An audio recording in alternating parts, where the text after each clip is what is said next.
Olá pessoal, tudo bem com vocês? Bom, essa é a nossa primeira aula do estudo das interações intermoleculares. Nós teremos duas aulas. Nessa primeira, nós vamos discutir os principais tipos de interações intermoleculares e na segunda aula nós faremos exercícios, ok? Então acompanhe aí, vamos lá!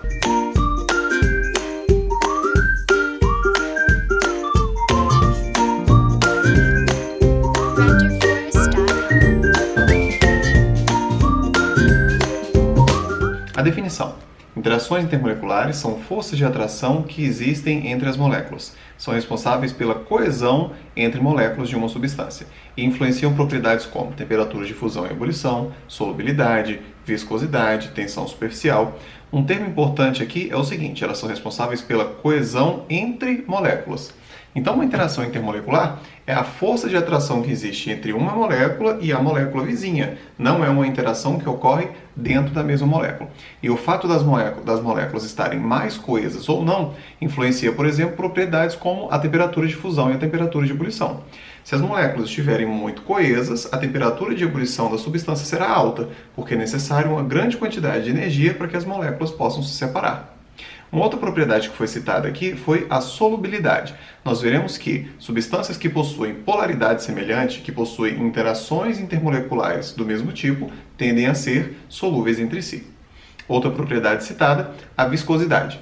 Viscosidade é definido como a dificuldade que as substâncias têm de escoar. Então imagine que você jogue um copo com óleo e um copo com água na parede. Qual dos dois chega ao chão primeiro? A água chega primeiro porque o óleo é mais viscoso. Isso significa que a coesão entre as moléculas no óleo é maior do que na água, ok? A tensão superficial. A tensão superficial é aquela película que se forma na superfície de um líquido devido à interação entre as moléculas, como por exemplo é o caso da molécula de água. A tensão superficial na água é alta, o que permite, por exemplo, que determinados mosquitinhos ou animais pequenos possam pousar na superfície sem afundar, certo? Agora o último tópico. Foram amplamente estudadas e detalhadas pelo físico holandês Van der Waals e, em sua homenagem, são também chamadas de forças de Van der Waals. Veremos a seguir que o termo forças de Van der Waals passou a ser usado como sinônimo de um tipo específico de interação intermolecular. Então, a princípio, forças de Van der Waals é um sinônimo de interações intermoleculares. Mas, com o passar do tempo e a mudança no estudo, forças de Van der Waals passou a ser um tipo específico de interações. Então nós temos aqui os principais tipos de interação que nós vamos estudar. A primeira interação, íon-dipolo, depois ligação de hidrogênio, depois interação dipolo-dipolo permanente. O que elas têm em comum é que são todas interações que ocorrem entre moléculas polares. Já o último tipo de interação, dipolo induzido, dipolo instantâneo, também chamado de forças de London, ou ainda forças de Van der Waals ou forças de dispersão, é o único tipo de interação que ocorre entre moléculas apolares. E aqui nós temos uma ordem de intensidade de força. As interações íon-dipolo são as mais fortes e, por último, as interações do tipo dipolo instantâneo ou qualquer um desses outros sinônimos. A primeira interação, íon-dipolo. Para entender como funciona essa interação, vamos imaginar o seguinte exemplo. A gente coloca sal de cozinha em água. O sal de cozinha é solúvel em água, o cloreto de sódio. Essa solubilidade se dá da seguinte maneira. As moléculas de água conseguem separar os íons sódio dos íons cloro. Isso acontece porque as moléculas de água têm a capacidade de interagir com ambos os íons, com íons dos dois tipos de carga. Por quê? Na molécula de água, o hidrogênio é polarizado positivamente, o que o permite interagir com ânions, como é o caso do cloro. E o oxigênio é polarizado negativamente, o que o permite interagir com íons de carga positiva, como é o caso do sódio.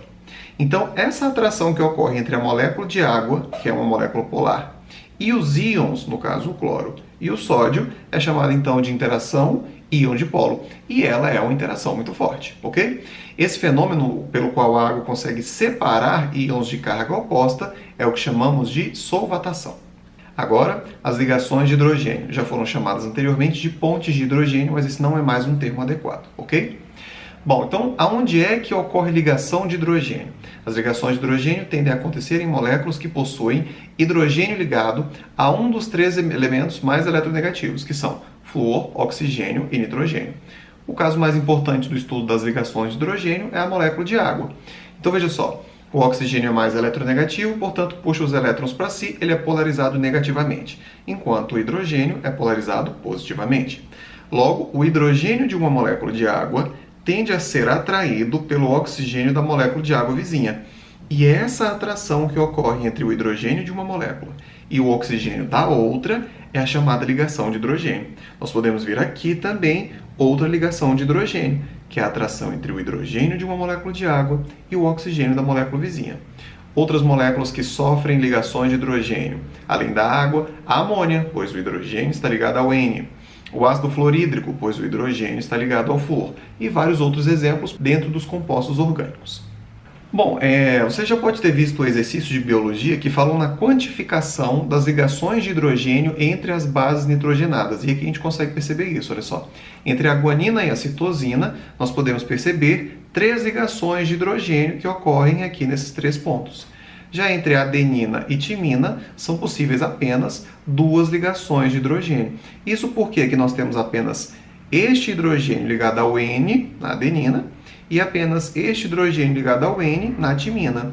Já do lado de cá, olha só, na guanina nós temos 2 hidrogênios ligados ao N, enquanto na citosina nós temos um hidrogênio ligado ao nitrogênio. Então a quantidade de ligações de hidrogênio que ocorre aqui entre essas 2 bases é maior do que aqui.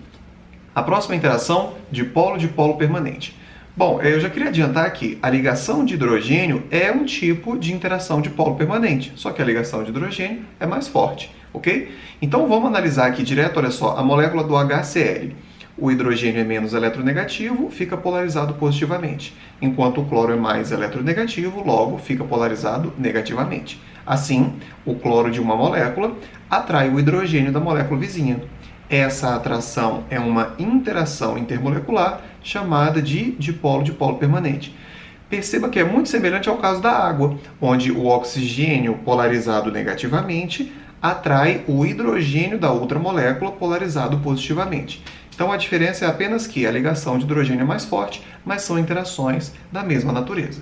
Bom, essas 3 interações que nós vimos aí a princípio ocorrem entre estruturas polares. E agora nós vamos discutir a interação de polo instantâneo e de polo induzido, que tem vários sinônimos, como vimos lá atrás, e que é o único tipo de interação que ocorre entre moléculas apolares, ok? Bom, então primeiro nós podemos citar aqui que elas são as interações mais fracas. E como é que elas ocorrem? Então imagina que nós tenhamos aqui uma molécula apolar.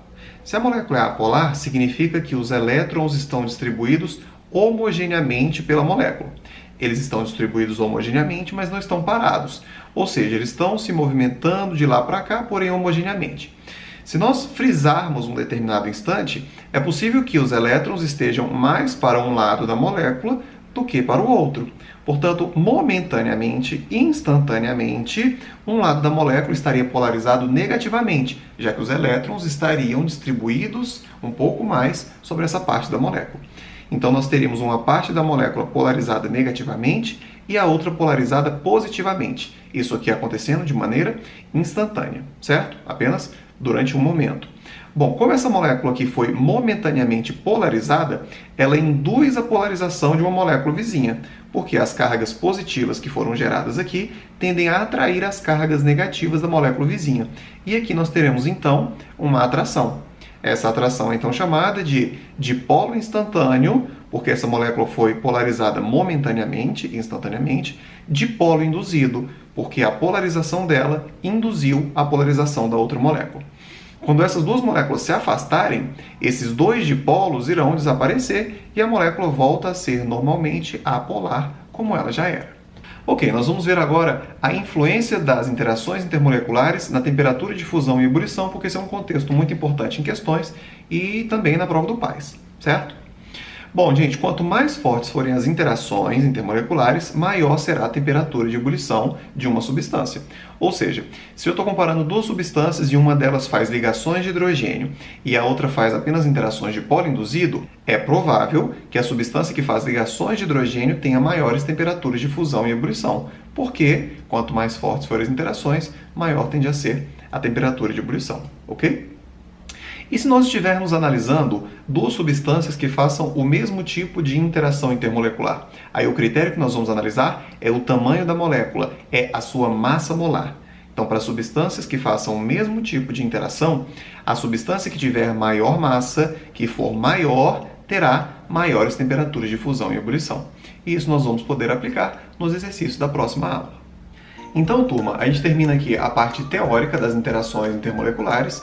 Eu peço que você anote os principais tópicos no seu caderno e abra em seguida o próximo vídeo para que nós possamos fazer exercício, ok? Até lá!